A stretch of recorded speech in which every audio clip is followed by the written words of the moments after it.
প্রেমের আলাপন লেখিকা মেঘনা তাহফিম মাহি পর্ব ৪৫-৪৬। রেসপন্স করছিস না কেন জান? ইরু জান আমার কথা বল। ইরার কোনো সাড়া শব্দ না পেয়ে শিশির ইরার মুখের একপাশে হাত রেখে ব্যস্ত কণ্ঠে ডাকলো, জান। ইরু, কি হয়েছে, কথা বলছিস না কেন? জান, কথা বল আমার সাথে। শিশির মুহূর্তে ব্যস্ত হয়ে পড়ল, সরে গেল ইরার থেকে। রুমের লাইট অন করে দ্রুত পায়ে এগিয়ে এলো বিছানায়। ইরার মুখটা দেখেই বুকের ভেতর ধক করে উঠল। এই মুহূর্তে শিশিরের অবস্থা অসহায়ের মতো। শক্ত ধাঁচের ছেলেটাও কেমন মিইয়ে গেল। মারপিট, লাগামহীন কথাবার্তা বলা, নির্লজ্জ ছন্নছাড়া ছেলেটার পাগল পাগল লাগছে এই মুহূর্তে। ভীষণ অসহায় লাগছে নিজেকে। হাত পা কাঁপছে রীতিমতো। শিশির কাঁপা কাঁপা হাতে ইরার মুখ স্পর্শ করলো। ইরু জান, এই ইরু, কথা বল আমার সাথে, কি হয়েছে তোর? শিশিরের মস্তিষ্ক শূন্য, সাধারণ জ্ঞান হারিয়েছে সে। না হলে কি আর এত সময় লাগে এটা বুঝতে যে ইরা জ্ঞান হারিয়েছে? ইরা জ্ঞান হারিয়েছে, অজ্ঞান হয়ে গেছে, এই কথাটা শিশিরের মস্তিষ্কে বিট করতেই শিশির তড়িঘড়ি ব্যস্ত হয়ে পড়ল ইরার জ্ঞান ফেরাতে। ইরার জ্ঞান ফিরতেই শিশির তড়িৎ গতিতে ইরাকে বুকের সাথে মিশিয়ে নিল। বুকের মধ্যে শক্ত করে জড়িয়ে ধরে ভাঙা গলায় ডেকে উঠল, জান, আমি খুব সরি জান, আমি বুঝতে পারিনি এমন হবে, আমি বুঝতে পারিনি জান। ইরা অস্পষ্ট স্বরে বলল, পানি খাবো আমি, পানি। শিশির বেডসাইড টেবিল থেকে পানির গ্লাসটা ইরাকে খাইয়ে দিল। শিশির ইরার এলোমেলো অগোছালো চুলগুলো কপাল থেকে সরিয়ে দিল আলতো হাতে। চুলগুলো আনাড়ি হাতে বেঁধে দেওয়ার চেষ্টা করলো। কয়েকবার চেষ্টা করে অবশেষে সফল হলো। শিশির বেশ একটা মিশন কমপ্লিট করার মতো ভাব ধরে বলল, এটা কোনো ব্যাপারই না আমার কাছে। ইরা বাঁধা চুলগুলো খুলে দিয়ে বলল, আরেকবার একটু কষ্ট করে বেঁধে দিন তো, খুলে গেছে। শিশির কিছু বলতেই যাচ্ছিল, তবে ইরার ফ্যাকাশে মুখখানার পানে তাকিয়ে শুকনো ঢোক গিলল, শ্বাস নিল জোরে জোরে। শিশির ইরার কপালে চুমু দিয়ে বলল, কিছু খাবি জান, খিদে পেয়েছে তোর? ইরা দুদিকে মাথা নাড়িয়ে না বোঝালো। শিশির ইরার চুলগুলো কয়েকবার চেষ্টা করে বেঁধে দিল।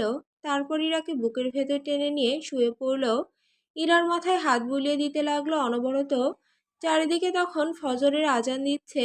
শিশির ইরার মাথায় কপালে হাত বুলিয়ে দিতে দিতে অস্পষ্ট স্বরে বলল, আমি বুঝতে পারিনি জান, হয়ে গেছে ভুলে, আমি খুব সরি জান। শিশিরের ঘুম ভাঙল ফোনের বিরক্তিকর তীব্র আওয়াজে। শিশির ফোনটা সাইলেন্ট করে দিল। কমফোর্টারের নিচে নিজের বুকের ভেতর বিড়াল ছানার মতো গুটিয়ে থাকা ইরার দিকে তাকিয়ে বুকের ভেতর শান্তি অনুভব করলো। দেখেছো, বেয়াদবটা ফোন তুলছে না। সৈকতের কথায় এলিয়েনা গা ছাড়া ভাব নিয়ে বলল, ছাড়ো, ওদের ডাকতে হবে না, কাল সবার ঘুমোতে অনেক দেরি হয়েছিল, তাই এখনো ঘুমোচ্ছে, চলো আমরা যাই। ঘুমোতে দেরি তো আমাদেরও হয়েছিল, ঘুমিয়েছি আমি একটু, তুমি তো তাও একটু ঘুমিয়েছিলে। আচ্ছা, ঘুমাতে দিয়েছিলে আমাকে, আর তাছাড়াও ওটা তো তোমারই ভাই। সৈকত থেমে গেল। সে শিশিরের মতো নির্লজ্জ বেহায়া না, না হলে এখন ঠিকই বলতো, তোমাকে ঘুমোতে দেওয়ার জন্য কি এখানে এনেছি। তবে সে নেহাত একজন ভদ্রলোক, তাই কথা ঘুরিয়ে বলল, একটু এমন হয়ে যায়, চলো আমরা ওদিকটায় যাই। শিশিরের যখন ঘুম ভাঙল তখন ঘড়িতে সময় প্রায় 11টা ছুঁই ছুঁই। ঝটফট ইরাকে ডেকে তুলল। দুজনে ফ্রেশ হয়ে একেবারে রুমের বাইরে বের হলো। সাজেকের দ্বিতীয় দিন বিকাল তখন 4টার মতো বাজে। শিশির বিছানায় শুয়ে শুয়ে চিপস খাচ্ছে আর গেম খেলছে। ইরা বারান্দা থেকে রুমে ঢুকে শিশিরের দিকে তাকিয়ে ঝাঁঝালো কণ্ঠে বলে উঠল, ঘুরতে আসলেন, তাহলে রুম থেকে বের হচ্ছেন না কেন? আমি এখানে শান্তিমতো রোম্যান্স করতে এসেছি, ঘুরতে আসিনি। এখান থেকে একেবারে বাচ্চা কাচ্চা নিয়ে ফিরতে হবে, না হলে মান সম্মান থাকবে না। শিশিরের ফোনের স্ক্রিনে চোখ রেখেই বলা কথাগুলো শুনে ইরা পাশে থাকা একটা কাপড় তুলে শিশিরের মুখের উপর ছুঁড়ে দিয়ে বলল, বেয়াদব লোক, আপনার আবার মান সম্মান আছে? আপনি তো নির্লজ্জ পুরুষ মানুষ। শিশিরের খেলায় ব্যাঘাত ঘটায় ফোনটা পাশে রেখে ইরার হাত ধরে টেনে নিজের কাছে টেনে নিতে নিতে বলল, আমি নির্লজ্জ না হলে জীবনভর তোকে আফসোস করতে হবে। এমনিতে এখন ছোট কিনা তুই, তাই তোর কাছে আমি নির্লজ্জ। বড় হ, তাড়াতাড়ি বুঝবি। আপনি আসলে একটা বেয়াদব, অসভ্য লোক। মুখে যা আসে তাই বলে ফেলেন সবার সামনে। ভুলে যান কেন, ওটা আমার বোন। তোর বোন হয় তাতে আমার কি, আমার তো ভাবি। আর তাছাড়া ওখানে কি একা তোর বোন একা ছিল? আমার ভাই ছিল না? এত লজ্জা হলে কিভাবে চলবে? আমি ছোটবেলা থেকেই শুনে আসছি নির্লজ্জের বউ নাকি নির্লজ্জ হয়। আমার দিকে সেই ব্যাপারটা উল্টো হয়ে গেছে। নির্লজ্জ শিশিরের বউ হয়েছে লজ্জাবতী লতিকা। ঠান্ডা অনেকটা চেপে বসেছে আজ সাজেকের পাহাড় ঘেরা রাতে। বাইরের বাতাস হিমশীতল, আকাশে মেঘের ছড়াছড়ি, সাথে পূর্ণচন্দ্র, চাঁদের আলো আর কুয়াশা অন্যরকম সৌন্দর্য ছড়াচ্ছে। কাঠের রিসোর্টের ভেতরটা হ্যাজাকের হলদে আলোয় আলোকিত, যে আলো থেকে ফুল দিয়ে সাজানো পুরো রুমটা অস্বাভাবিক সুন্দর লাগছে।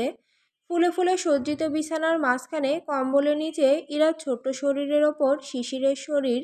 শিশির ইরার গলায় মুখ ডুবিয়ে মৃদু স্বরে বলল, জান, আমার পাগল পাগল লাগছে।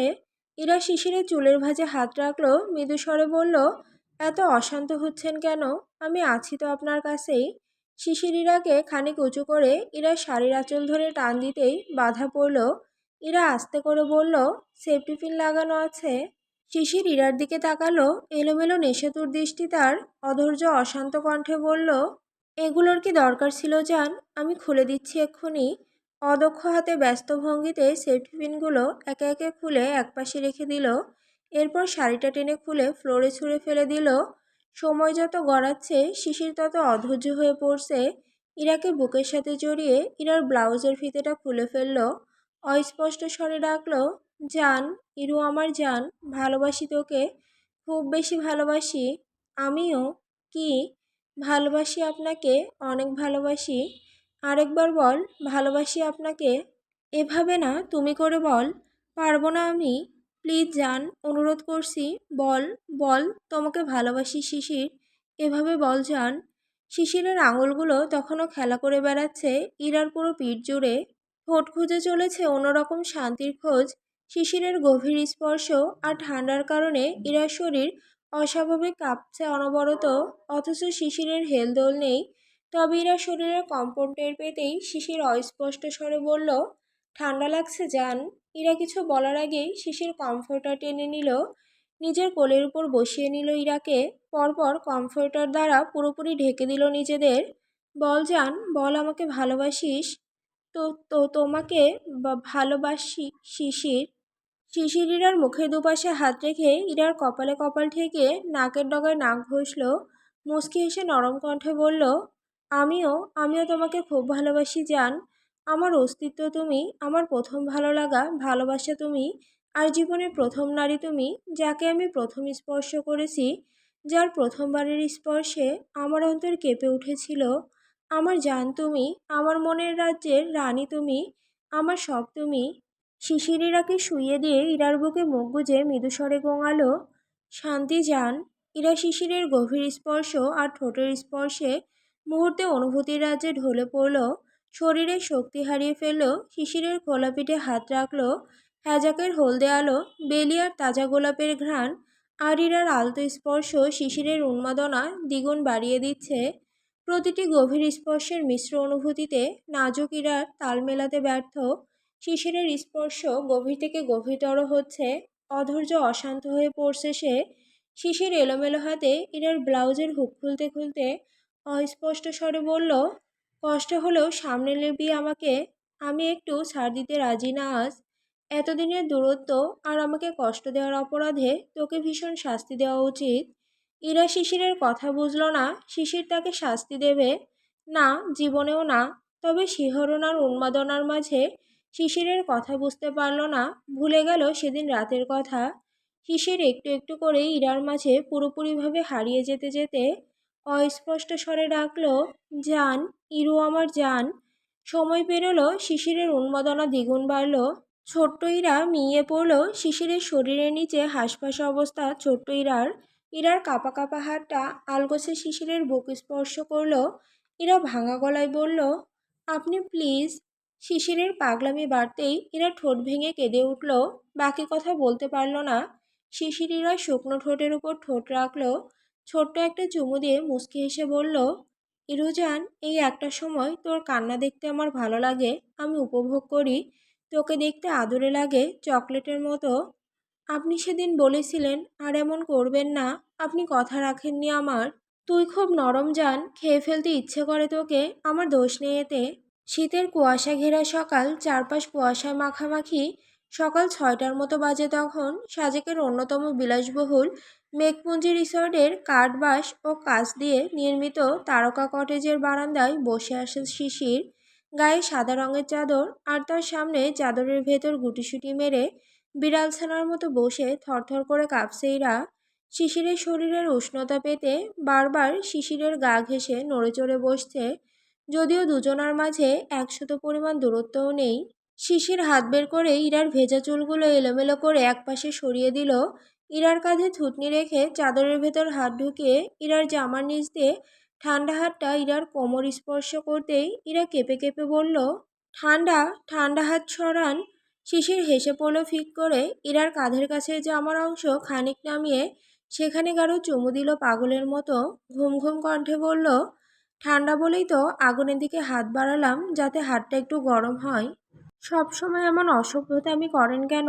প্রকৃতি দেখেন, উপভোগ করেন সব কিছু। তোর কি কোনো সময় রোম্যান্সের মুড থাকে না? ইরা আর চোখে শিশিরের দিকে তাকিয়ে বলল, না থাকে না। এত রোম্যান্সের পর আর কারো মুড থাকে না? আমার তো থাকে। আপনার থাকবেই, কারণ আপনি লুচ্চা। শিশির ইরার দিকে তাকিয়ে রইল নির্লজ্জের মতো। পরপর মাথাটা ইরার কাঁধের উপরে এলিয়ে দিয়ে ফিসফিস করে বলল, তোকে খুব ভালোবাসি জান। আমিও ভালোবাসি আপনাকে। শিশির দীর্ঘশ্বাস ফেলল, তবে কোনো কথা বলল না।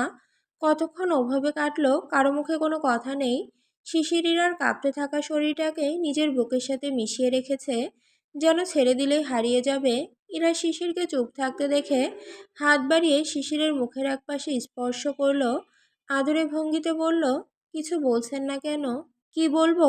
রাগ করেছেন আমার উপর? শিশির জোরে শ্বাস নিয়ে আনমনে বলল, বাড়িতে গেলে আমাদের দূরত্ব বেড়ে যাবে। আবার আমাকে তোকে ছাড়া থাকতে হবে। কথা কম হবে। আমার কষ্ট হয় ইরু, তোকে ছাড়া থাকতে পারবো না আমি। এবার ফিরে আব্বুকে পাঠাবো তোর আব্বুর সাথে কথা বলার জন্য। ইরা অবাক চোখে তাকালো শিশিরের দিকে, ভয় ভয় কণ্ঠে বলল, আব্বু জানলে খুব কষ্ট পাবে, মেরে ফেলবে আমাকে, জীবনে আর আমার মুখ দেখবে না। শিশির ইরার ছোট্ট হাতটা নিজের হাতের মুঠোয় পুরে নিল। ঠোঁট ছোঁয়ালো ইরার নরম হাতের উল্টো পিঠে। তুই ভরসা রাখ আমার উপর, সব সামলে নেব আমি। আমি থাকতে কিচ্ছু হবে না জান। আমি আপনাদের দুজনকেই ভালোবাসি। আমি আপনাদের দুজনের রাগ আর জেদকে ভয় পাই। আপনাদের দুজনকেই লাগবে আমার। আমি আব্বু আম্মুকে কষ্ট দিতে পারবো না। আমি আপনাকেও হারাতে পারবো না। শেষের কথাগুলো অস্পষ্ট শোনালো। ইরার গলা ধরে এসেছে। শিশির ইরাকে ঘুরিয়ে নিল নিজের দিকে। ইরার মুখের দুপাশে হাত রেখে নরম কণ্ঠে বলল, কাঁদছিস কেন বেয়াদব? সকাল সকাল তোকে কাঁদতে বলেছি আমি? আর হারানোর কিছু নেই। আমি কি তোর প্রেমিক? আমি তোর বিয়ে করা বর। খানিক থামল শিশির, দুহাতে ইরার চোখ মুছিয়ে দিতে দিতে আবার বলল, বিশ্বাস করিস আমাকে? ইরা হ্যাঁ সূচক মাথা নাড়ল। শিশির ইরার কপালে কপাল ঠেকিয়ে নাকের ডগায় নাক ঘষল। নরম কণ্ঠে বলল, তাহলে এত ভেঙে পড়ার কি আছে? তুই বিশ্বাস রাখ আমার উপর। আমি পুরো দুনিয়া সামলে নেব। তোর উপর কোনো আশ আসতে দেব না আমি। কোনো সমস্যা? ফোনের স্ক্রিনে তাকিয়ে থাকা সৈকত চোখ তুলে তাকালো এলিনার চিন্তিত মুখের দিকে। পরপর দুদিকে মাথা নাড়িয়ে বলল, তেমন কিছু না। তোমাকে চিন্তিত লাগছে সৈকত। কি হয়েছে বলো? কে ফোন দিয়েছিল? তোমার আব্বু। আমার আব্বু? কি হয়েছে? সব ঠিকঠাক আছে?